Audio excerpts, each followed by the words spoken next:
Hello, Dr. Vu. Thank you so much for your time today. So could you please briefly introduce yourself and some of your responsibilities as the lead psychologist? I'm happy to do that. And thank you for having me, Richard. So I'm Dr. Isabel Vu. I've been a school psychologist for this is my ninth year, and I've been working in education and with special needs students for I don't know, probably like a little over 10 years, 12 years or so. I'm currently the lead psychologist in Irvine Unified School District. We have over 50 psychologists in our district that support students all the way from preschool through adult transition programming. And our psychologists, they do focus on mental health supports, but their role is really just being a leader on campus and trying to support students in being successful in all areas, whether that's academically, behaviorally, or social emotionally. So in my role as the lead psych, I kind of help provide, support and guidance to our psychologists. I do a lot of case consultation and collaboration. I do professional development and professional learning for our group as well. So, making sure that they are keeping their skill set sharp in terms of, what's new, what's going on, and then in any areas that are needed. And I also oversee our intern and practicum students who are up and coming school psychologists and helping making them, ready and prepared to enter the field. Yeah, thank you so much for sharing. And in your experience, have you noticed any mental health challenges that have risen in the past few years that may be less commonly spoken about? Definitely. Just within the time that I've been in this field, and especially after COVID, there's just been a huge spike in the amount of mental health needs for all students and in general, just as the world, right? Like all of us adults too. I think COVID was a really traumatic time and difficult time for all of us. But in the school settings, I definitely say that I've seen the anxiety, the depression really amp up for a lot of our students. And as a result of students struggling with those anxiety, depression, it's resulted in students, having difficulty, focusing, paying attention in class, or withdrawing from their family and from their friends, kind of shutting down. It's also unfortunately led to, bad habits like engaging in substance abuse or, getting addicted to their phone because it helps them cope. So I definitely have seen the mental health challenges, have intensified in the volume that we see, but also the intensity of it. The cases that our psychologists deal with are pretty intense now. There's students who are unfortunately going through really difficult times. And what I appreciate, though, being in Irvine Unified, is our district has really paid attention to that, and we've put in a lot of supports and interventions in place to continue to try to support students as the mental health needs keep increasing. Yeah, so what are some of those interventions that the district Yeah. has taken on? So I can kind of split it up too, and talking about the differences between elementary and secondary levels too. I would say in general, the number one thing I can think of over the last 10 years is just staffing. We've increased the number of psychologists. We've added new departments and positions for mental health. So every school site has a counselor, at the secondary level that deals with the academic counseling. But now we also have what we call mental health specialists that provide that social emotional counseling to any student on campus.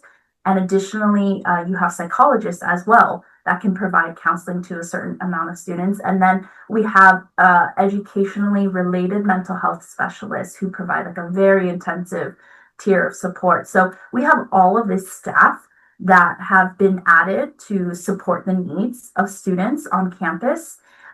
We've also partnered with different interventions. So, for example, Hazel Health is a program that we recently partnered with where we can refer any student or a parent can self-refer their child on our website. But this provides free or low-cost mental health service to any student regardless of whether or not they have insurance. They can receive free telehealth counseling at the home setting. So we also partner with Care Solis. Care Solis is another agency where we as a district understand there can be so many challenges and barriers to getting mental health support. And, parents have shared with us like it takes so much time to spend all day going through insurance or trying to find which psychologists have open availability, when can I get my next appointment in. So Care Solace is kind of like this concierge service where we can make a referral and they assign you a Care Solace representative and they take care of it all for you. They ask the parent, do you have insurance or do you not?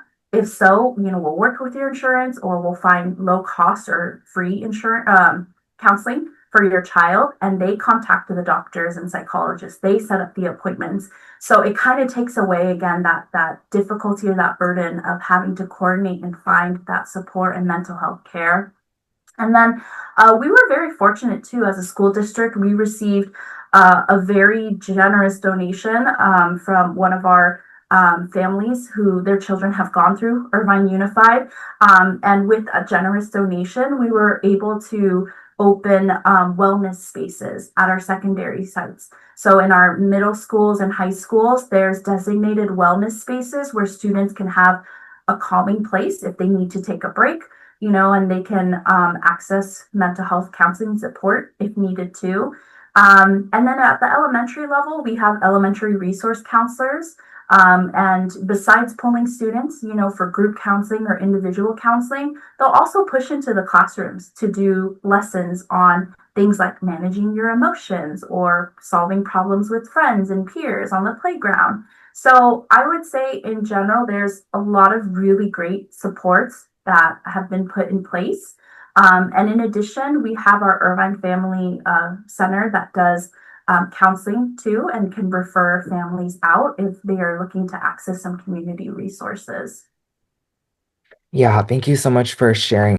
Earlier, you also talked about how a lot of the work you do combines different aspects of like mental health and also academic and social emotional learning. So, how do you balance like the pressure for academic achievement and like students' well-being in the district?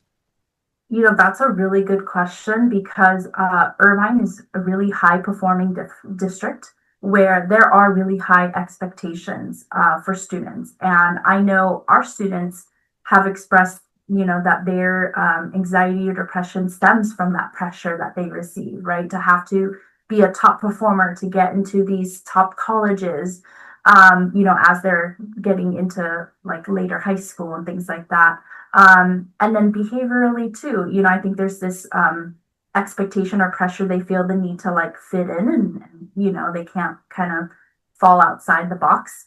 And it's hard, as educators, we have a responsibility to ensure that our students feel safe, to feel like they belong on our campuses and that they're supported. And that's more than just academics.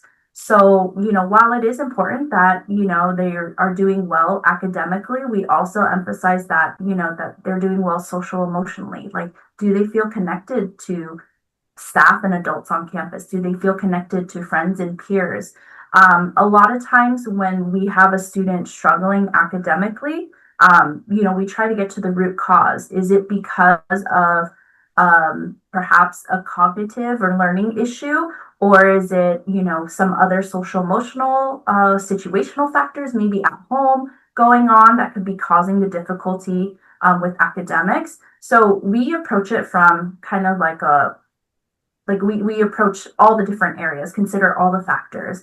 And a lot of times we have to focus on supporting the social, emotional, mental health first before we can even address academics. Because if a student is not coming to school, they don't feel like, they're part of a community, they're depressed, they're sad, we can't place demands on them or expectations on them, right? So we have to shift our priority and our approach to make sure that we target the mental health first. So we do try to find that balance and we do take into consideration that, it's multifaceted. It's not just about academics and how well a student is performing. And we don't want to say success is only defined by straight A's and getting into college.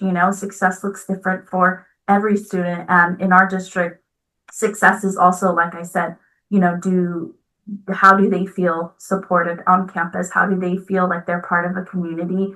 Are they happy? So Yeah, so I've also noticed there's like this sentiment that mental health can only apply to like weak or inferior people. So how do you as a district try to destigmatize mental health?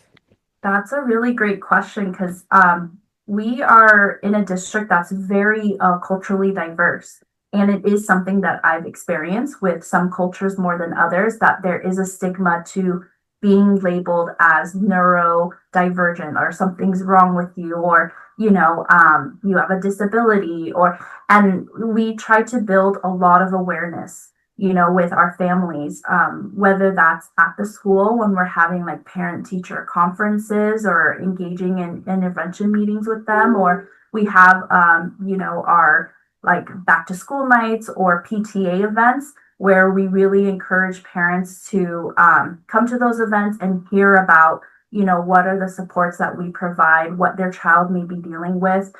We also do parent workshops too that we offer.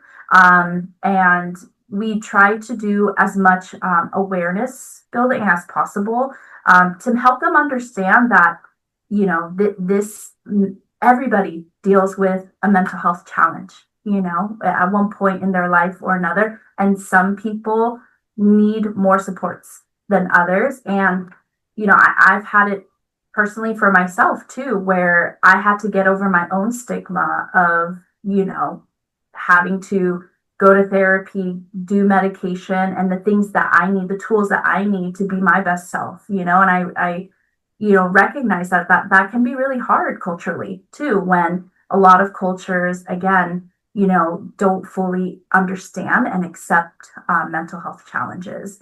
And so it takes, a lot of support and collaboration. We all have to kind of work together to, again, give that common messaging to the community and to parents and to students too, because we have some students who are resistant. They don't want to feel different. They don't want to feel like something's wrong with them. And we have to educate them, and help them understand your mental health is just as important as your physical health. If somebody was diabetic and they needed insulin and they needed medication, there's no hesitation. Oh, we're going to give that to that individual.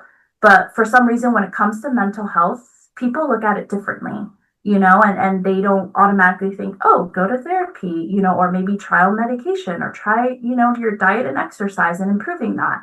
There's just all of a sudden this, oh, we don't talk about that, or that's not what the real issue is. They just need to try harder, or, it'll pass and things will get better. So I think while as a society, we've made a lot of strides, in terms of where we're at with mental health awareness and acceptance. I always think that there's room for improvement, room for growth, because as I said, unfortunately, there are still families that we work with that are resistant to the supports and services offered, or students who don't want to engage in it too because of some of that stigmatization that they have. Yeah, so thank you for sharing again. And what are some of the challenges that students face to engage in therapy or some of these other solutions? Because like you said, many of them are still resistant to some of these services. I think the number one thing is trust and having a relationship. If a student is feeling like no one understands me, no one knows what I'm going through, or they don't feel comfortable share, it's very hard to be vulnerable, to share like, your challenges, your weaknesses, your darkest secrets. And it's hard to open up, even for adults who are going through their own mental health journey, that can be challenging. So I think for students, I think one, if they understand that, if we're recommending that you go and see a counselor, it's not because something's wrong with you. It's we care about you and we want to help you feel better. We don't want you to be struggling on your own. And I think sometimes when you're going through it, you're just kind of in this dark, deep hole, and everything just feels like it's harder for you to really see. those positives, right? To see that there are people that love and care about you and that are trying to help you, you're very quick to dismiss all that and to just kind of view things as negative. And so the number one thing we do is just always trying to just build that relationship with the student. Find the one person on campus that there's someone that they can connect to, and can we build that relationship and have them start opening up. But a challenge for us as educators is we can only do so much in a school setting. What's really unfortunate is if you look at the statistics, there's such a large number of students, school age that endorse having mental health challenges. But when you look at the actual number or statistic of students that are getting mental health support, it's a very low number. And a majority of those that do get mental health support say that it's coming from the school site. So unfortunately, as educators and mental health specialists in the school setting, we're kind of like maybe the only option for some students where they can get that support. And we're kind of limited in our practice because it's very hard for me to pull a student from class for 30 minutes and discuss really deep personal things and then send them back to class. You're on your way. In outside counseling settings, sessions are typically an hour long, and you can go more and more in depth into more serious topics and kind of the root issues. In the school setting, our goal is to provide support to help them function at school, but we can't be a replacement for full like comprehensive therapy services. But as I said, unfortunately for some students, we're the only resource they have. So we try our best to provide support to help them make progress and to function. But at the end of the day, we also, like I said, face some of those barriers and have limits in the type of help we can provide, the amount of support we can provide too. Yeah, I think that makes a lot of sense. And um, so nationwide, there's like a shortage of mental health resources and professionals in the field. So how do you think mobile interventions could play a role in like the future of mental health? I know people are afraid of AI, and the advancements that are happening because it is improving day by day.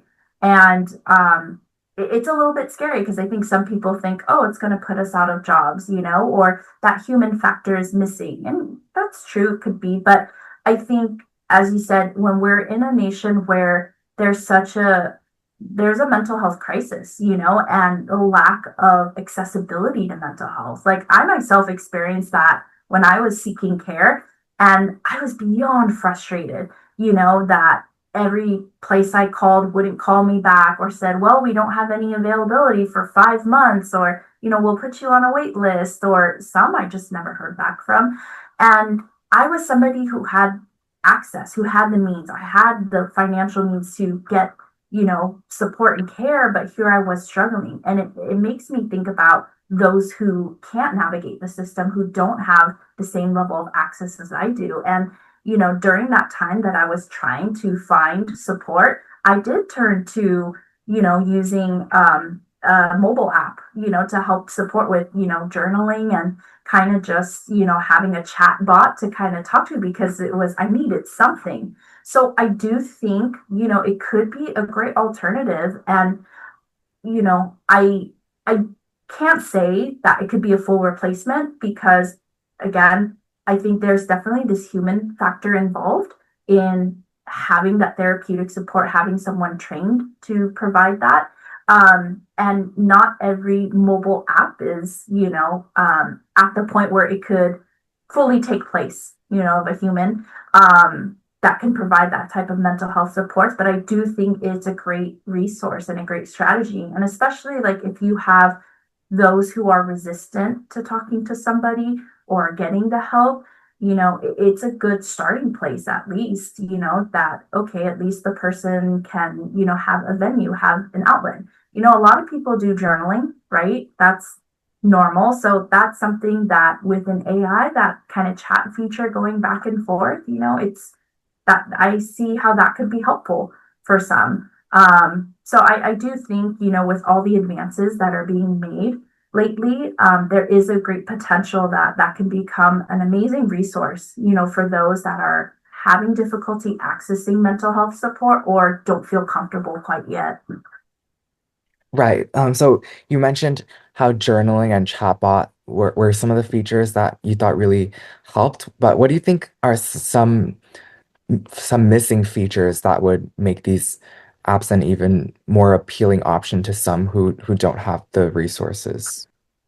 So I think the number one thing, like when I plan out counseling curriculum with a student, number one, you have to build rapport, right? You have to gain trust and build a relationship.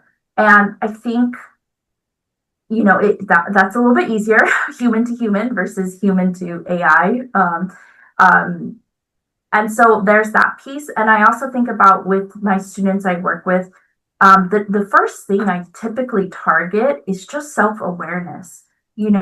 If a student is not aware of their emotions, they don't know what different emotions feel like, they can't label it, they can't identify, how that emotion or feeling may manifest in their body and what those symptoms may be, then it's really hard to jump to, hey, let's work on coping strategies and figuring out what can you do when you're angry. Do they even know that they're angry? Especially young children. Young children have a hard time processing their emotions.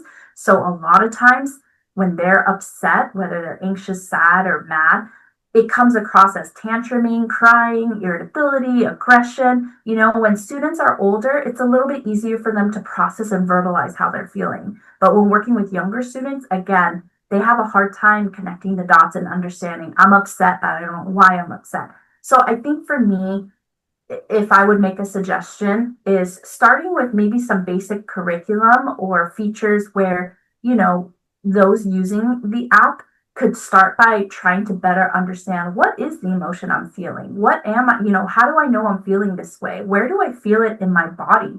I'm feeling anxious. Okay, my hands are sweating, my heart is racing.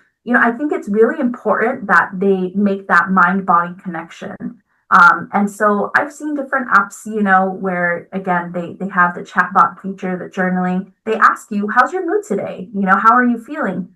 But if a child doesn't know what feelings are and the difference between being, frustrated versus being annoyed versus being angry versus disappointment, then it's really hard, to have them make that improvement. So to me, I think that's a really foundational skill that has to be addressed first for someone to make progress. And I think of adults too. When they go to therapy, they go because they're at a point where they're struggling. They need help from someone. But if they don't know why they feel that way, then it becomes really hard to identify triggers, to identify how can I prevent myself from feeling this way. So it really starts with awareness.